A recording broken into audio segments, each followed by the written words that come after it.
Hello दोस्तों, मैं मजीद blog में स्वागत है। आज हम फ्री में है और आज अपनी वीडियो में बने रहिए। आज वीडियो के माध्यम से पूरे गोरखपुर महोत्सव को देखेंगे और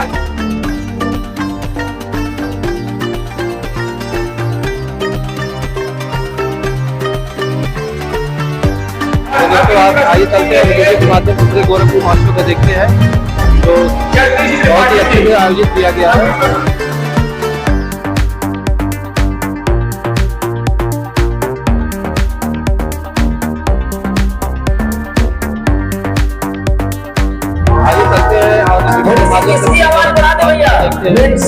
आप इस वीडियो में बने रहिए।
दोस्तों, मैं आपका दोस्त अमरजीत और आपका अमरजीत ब्लॉग में स्वागत।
मेरा नाम सतीश प्रजापति है। मैं KIPM टेक्निकल कैंपस गीटा से आया हूँ।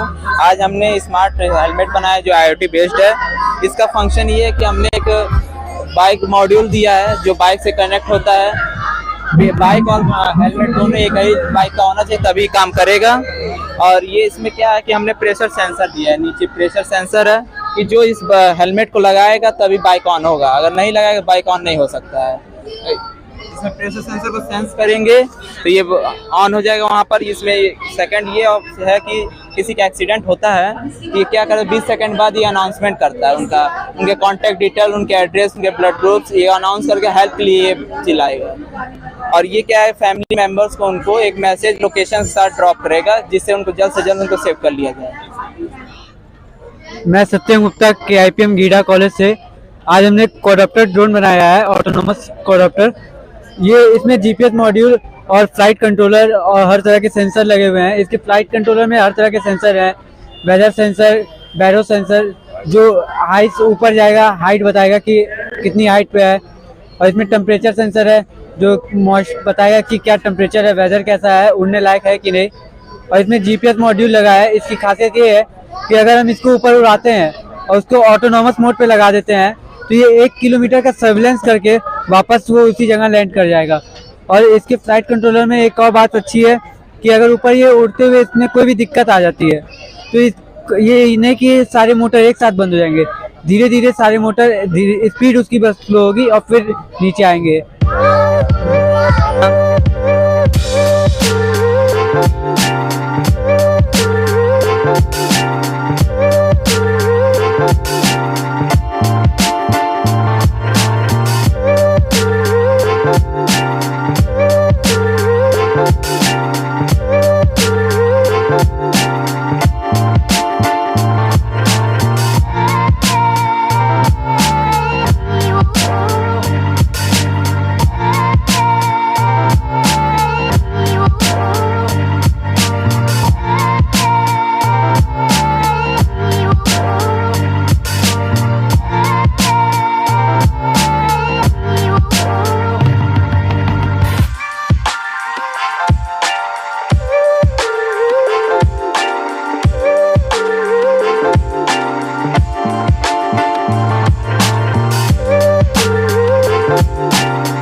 डेडिकेशन होता है, कमिटमेंट होता है और आप इसे गिरा सकते हैं। सो रिया प्लीज ट्राई। हाँ आप आ जाओ Nandini. Okay Nandini please help and इसे गिराओ, आप इसे गिराओ।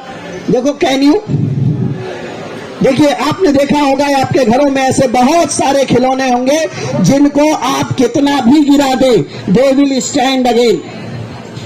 The point is why they stand, because I open the secret of this coin. The coin is behind in the bottom. Bottom में एक कॉइन मैंने लगा रखा है जो इसके मैक्सिमम मास को इसके बॉटम पर शिफ्ट कर रहा है। और द्रव्यमान केंद्र यानी सेंटर ऑफ मास डाउन होने की वजह से ये हमेशा इसी स्टेटस पर स्टैंड करेगा। ये एक बहुत अच्छा एग्जाम्पल है स्टेबिलिटी को। हेलो दोस्तों, मैं आपका दोस्त अमरजीत और आपका अमरजीत ब्लॉग में आई रिक्वेस्ट यू अगेन, इस बार तो रिया जी आपसे, और मैं ये चाहूंगा कि ये देखिए एक लकड़ी है और मैं रिया जी से कहूंगा कि मैं इसे ऐसे खड़ा कर सकता हूं, ऐसे खड़ा कर सकता हूं। ये जो छोटा वाला हिस्सा है ये रिया जी के हाथ में, मतलब रिया जी को ऐसे खड़ा करना है। So please try this. Sir नहीं हो सकता, ये एरिया कम है। So what you think about that? Why it's not possible? Sir क्योंकि ऊपर का एरिया ज्यादा है, मुझे लग रहा है इस वजह से नीचे का area come. Okay. Thank you, Nandini ji. And the next, don't worry. It's a point where you see the center of mass. यहाँ जो द्रव्यमान केंद्र है, जो सेंटर ऑफ मास है, वो इस बेस के बाहर है। और आप जान लीजिए, जब भी आप किसी भी चीज को, किसी भी बिल्डिंग को, किसी भी मकान को, किसी भी पेड़ को खड़ा करेंगे, अगर द्रव्यमान केंद्र सेंटर ऑफ मास की वर्टिकल लाइन उसके बेस से पास नहीं हुई तो वो कभी भी स्टैंड नहीं कर सकती। इसीलिए जब भी हम पहाड़ पे चढ़ते हैं, जब भी हम सीढ़ी पे चढ़ते हैं, हम झुक जाते हैं। बिना झुके कभी चढ़ के देखिएगा, रीढ़ की हड्डियां सलामत नहीं रहेंगी। तो ये एक फर्दर एग्जांपल था। So I pick up the another, this is the very few questions with Nandini, right? Okay, so have you feeled the 1 kg? See feeled the 1 kg, 1 kilo का इनको अनुभव है। 5 किलोमीटर का? 5 किलोमीटर। 1 न्यूटन का? नहीं, 1 newton. Okay, C is asking कैसे? तो मतलब हमने बोला आपको 1 किलो का अनुभव है, आपको 1 किलोमीटर, 1 मीटर, 1 घंटे का अनुभव है, तो 1 न्यूटन का अनुभव क्यों नहीं है? हम बोलते तो हैं कि बल वो आभास है, वो एहसास है। तो फिर जब एहसास है, आभास है, तो क्यों नहीं है हमें? तो चलिए, हमारे पास एक मास है और हम नंदिनी जी से प्रयोग करते हैं। ये मास कितना है? 100 ग्राम। 100 ग्राम मीन्स 0.1 kg। मैं 10.1 किलोग्राम इसका द्रव्यमान मानता हूं। Okay, open your hand. यही कि 100 ग्राम का वेट मेरे हाथ पर। बल में 1 कितना होता है वो? कितना होता है? Okay, let me explain. This is the mass 0.1 kg and the acceleration due to gravity. जो गुरुत्व, तो धरती जब किसी को खींचती है तो वो बल लगाती है मास गुणे द्रव्यमान त्वरण, जो होता है m इंटू जी। तो g की वैल्यू 10 और m का मान 10.1। 0.1 into 10 is 1। So it is the force experienced by your hand is 1 Newton. तो आपके हाथ ने जो बल का अनुभव किया वो 1 न्यूटन का है। अब से जब 1 किलो चीनी खरीद के घर ले जाइएगा मम्मी के कहने पे, तो बोलिएगा मम्मी 10 न्यूटन का फोर्स लगा। तो मुझे लगता है कि आप सभी अपने बच्चों को ये सिखाइए कि जब वो 1 किलो आलू अपने हाथ में ले, 1 किलो चीनी अपने हाथ में ले, 5 किलो चीनी अपने हाथ में ले, तो उसे बल के रूप में भी वो अनुभव करे। इससे उसका अनुभव स्ट्रांग होगा। So come to the next and this goes to the, I discuss with Riya ji. So please, it's a toy, is lift up. ये एक खिलौना है, हमने अपने घरों में देखा है। इसे प्यार से क्या नाम देते हैं? Xylophone. She is telling xylophone. Okay, good. So आप इसे बजाइए।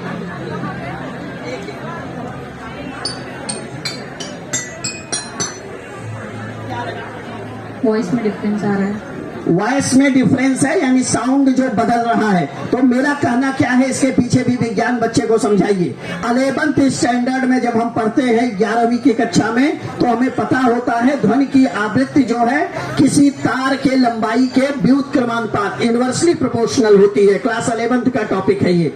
और चूंकि इसमें आप अगर गौर से देखें तो क्रमशः इसकी लंबाई बढ़ रही है, इसलिए इसकी आवृत्ति क्रमशः घटती जा रही है। और कम आवृत्ति का मतलब मधुर आवाज। इसलिए जैसे जैसे हम नीचे की ओर बढ़ रहे थे, हमारे ध्वनि की आवाज मधुर होती जा रही थी। तो ये जो खिलौने हैं, इन खिलौनों से हम विज्ञान सीखते हैं। Now come to the next, it's a very interesting and this goes to the Nandini. Okay Nandini ji, ये 2 गेंद है, इसमें आपको इनको अलग करना है। दोनों एक साथ एक तरफ जा रहे हैं। जब नहीं, दोनों एक साथ एक तरफ जा रहे हैं। Okay, to save the time, समय चूंकि बचाना है। देखिए आप, इसमें 2 गेंद है, दोनों एक साथ जाएगा। हमें समझना है कि ये गेंद कैसे अलग होगा। तो ये खेल नहीं है, विज्ञान को समझाने का एक प्रयोग है। अगर मैं चाहूंगा आपसे नंदिनी जी कि इसे हम रोटेट करते हैं, आप देखिएगा इसे हम रोटेट करेंगे और ये अलग हो जाएगा। ये जैसे ही रोटेट होता है, आप ये देखें, दोनों गेंद अलग अलग किनारे पे हो जा रहे हैं। और ये जो एक सिद्धांत है, आप देखिएगा दोनों गेंद अलग अलग किनारे पे हैं। Okay, when it stops it goes to one another. जैसे ही ये रुका, दोनों एक दूसरे के पास चले गए। ऐसा क्यों हुआ, क्या लगता है? फोर्स। सेंट्रीफ्यूगल। वाह, very nice, give a clap to फादरिया।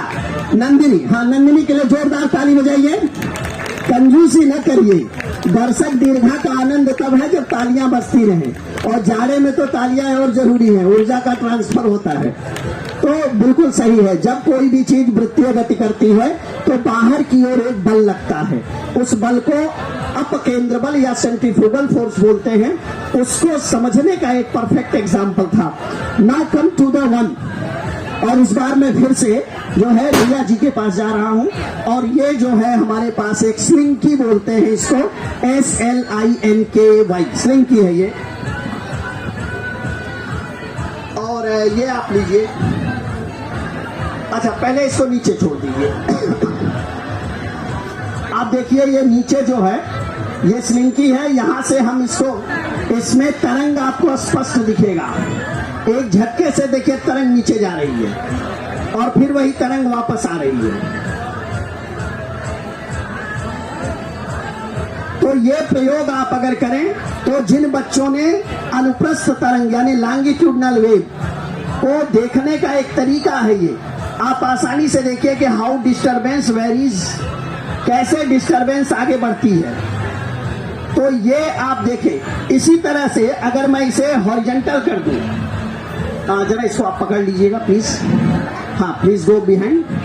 Okay, अब यहां से अगर मैं इसकी लंबाई बढ़ा दूं और इसे जमीन पे रख दूं, थोड़ा जमीन पे रखिएगा, और हम इसे चाहे आप पकड़े रहिएगा, छोड़िएगा नहीं। तो यहां से आप देखिए हम इसको यहां से ट्रांसवर्स वेव भी दिखा सकते हैं, और अगर हम यहां से चाहें तो आप देखिए लॉन्गिट्यूडनल वेव।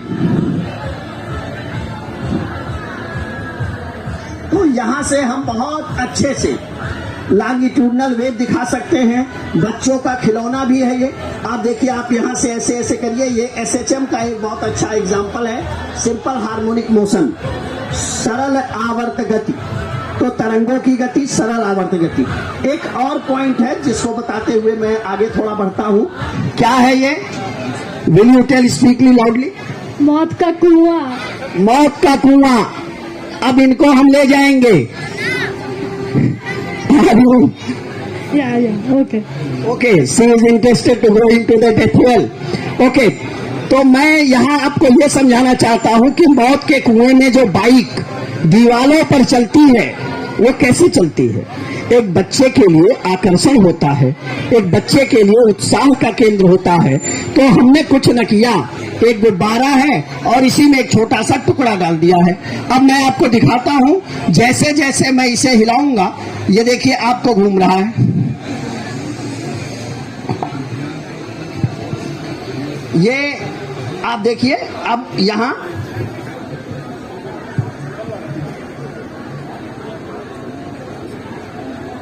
आप ऐसे इसको घर पे कर सकते हैं। एंड तो आपने देखा कि ये मौत के कुएं में कैसे बाइक, कैसे कार, कैसे विभिन्न चीजें जो चलती हैं वो आपको इस गुब्बारे में भी चलते हुए दिखाई दे रही हैं। ऐसे ही बाइक, कार, बस, कुछ भी आप मौत के कुएं में चला सकते हैं। यहाँ आपको समझना बस इतना है कि इसमें जो सेंट्रीपिटल फोर्स यानी अभिकेंद्र बल हिंदी में बोलते हैं उसको, वो यहाँ दीवालों का रिएक्शन फोर्स प्रोवाइड कर रहा है, इसलिए ये सर्कुलर मोशन मेंटेन हो रहा है। और मैं यूं तो बहुत सारी चीजें हैं जिन्हें हम आपसे शेयर कर सकते हैं।